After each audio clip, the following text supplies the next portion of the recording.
What's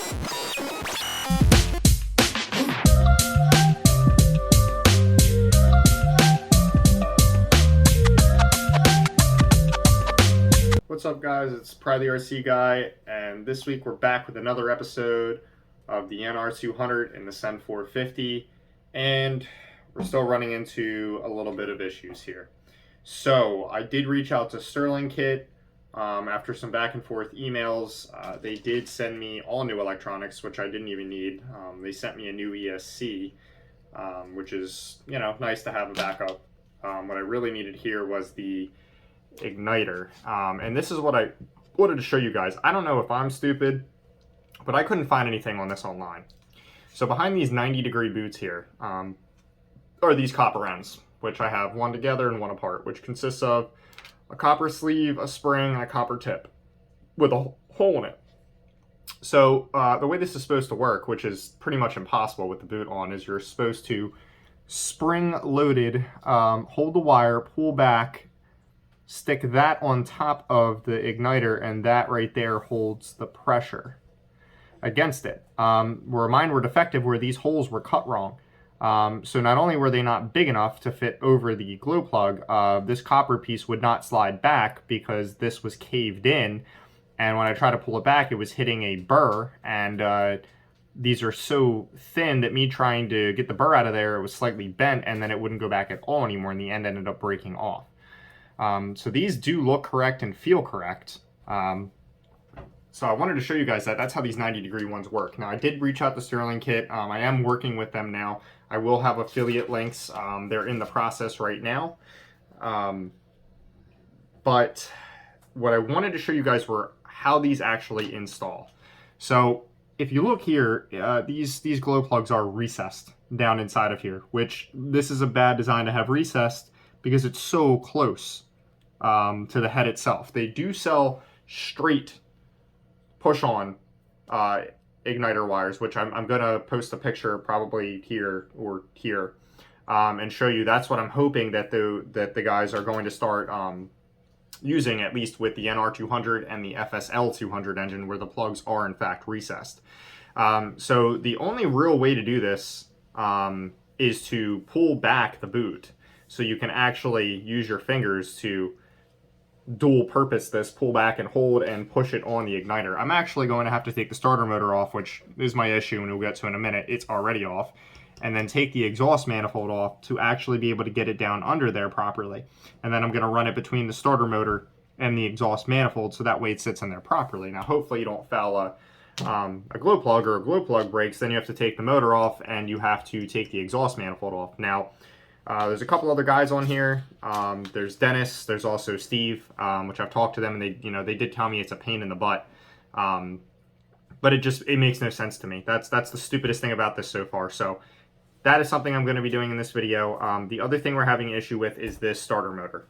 I have it apart here for you guys. This is a high torque starter motor that it comes with. It's a 470 brushed, and you can see the case here, how it's actually flat on either side to fit up against the engine. And like I said, when I went to my local hobby store, I'd never seen anything like it. So you can see here, the windings did get pretty hot. Like I said, the minute I put power to this thing, it started smoking, so it's been defective. Now, I just reached out to Stirling Kit a couple minutes ago, and they told me that their supplier is on a Chinese holiday, and I won't get these parts until sometime in mid-February, which I'm pretty upset about. So I had asked them if there was another solution of something else they can do, because that's a long time to wait. We haven't even got this motor fired up yet. We're still having carb issues. So this is a pain. Now, this motor does spin over, but it doesn't spin over very well. And I'm pretty sure at this point, with the windings being half bad, it's drawing a ton of amps. So I'm going to try tonight to get it to turn over. Just by doing little spurts of the starter, and not hold it down at all more than a second or two, which you shouldn't hold it down long anyway, just to see if I can possibly get this thing to turn over with a proper glow plug connection. So that's what I wanted to show you guys mainly tonight in this video, was that. Now, I had extended this. I'm going to take this all apart, and I'm going to extend it back farther because I don't want these on the side. I want these more over here in the center, so I'm going to extend these tonight. Which leads me to my last issue, which I was surprised about. Now, this thing's been sitting for a couple weeks. If you look over here in the coolant tank, see all that orange? That's rust. Now, these 90-degree barb fittings they're using are obviously mild steel, and they rusted inside of the tank, which, yeah, not happy about that. So I'm reaching out to Stirling Kit about that as well, letting them know they need to switch their supplier, and they need to put stainless steel nuts on the back side of this so that you don't get rust. This top does come off very easily, so I actually used some Tamiya cement and glued the top on because I don't want this popping off while I'm riding. So now I just have this tiny little access hole, and I'm just going to have to use a dripper to suck all of this out and put it back in. I've already done it once. It's annoying. It takes a while. But, you know, that's one of those things. It is what it is. I'm not too annoyed with it. I just think that they need to switch those nuts inside of here on these fittings to stainless steel. So with that, that is where we're at with the update. My 4-link axle-mounted servo mount will be in this week, so we'll be able to set that up. I have to contact Sen Racing to get another link. I will be putting billet links on here as well with a lift kit, not just lifting it with the shocks, but that's at a later time. At this point, we're just at a standstill with parts. It just seems like nobody has parts right now, and everything is taking forever to get in. So I apologize that it's taking a little bit longer than I wanted, but now this is a fun build, and I expected it to take some time because I want this right. I want everything perfect on this. I want this to look like a kit. And so far, I mean, I am pretty happy with it. It's a beautiful engine, and I hope we get some results tonight. So let's get to it.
So the idea now is I'm going to make a little aluminum plate here, little bracket that will bolt right here in front of the radiator, and that will hold the igniter, the ESC, and then the receiver on a nice little platform here in the center. I want to keep everything pretty much in the center of the chassis. Besides the servos are probably going to have to go a little bit on the outside of the rails, which is okay, but for now we marked our line and we're going to go ahead and cut this out. Drill 2 holes and we're going to nut and bolt it right here in this cross member. And then we're going to extend the ESC. I have the wires ready to go. We have to extend just the positive and negative to the starter itself, which I have those 2 wires here cut, ready to be stripped and soldered. I have the soldering iron warming up.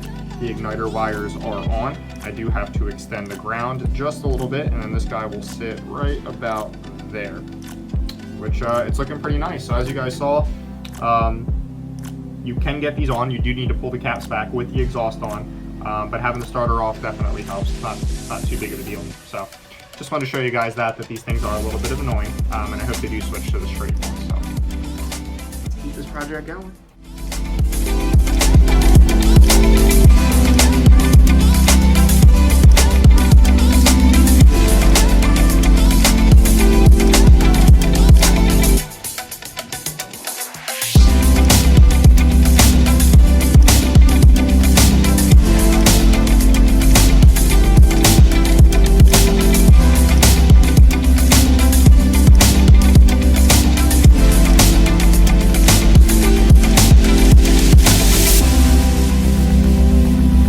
Guys, the plate is mounted.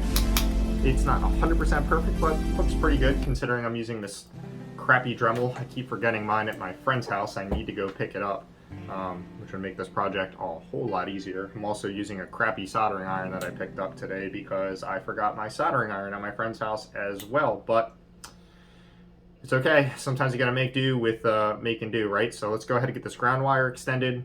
Let's get these ESC wires extended, and let's get them all mounted up. Let's go.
done and it's looking great. We may have a little bit of interference here with the starter motor gear, but that's no problem. We can take care of that soon. So unfortunately, that's all the time we have for today. Stay tuned for next time's episode.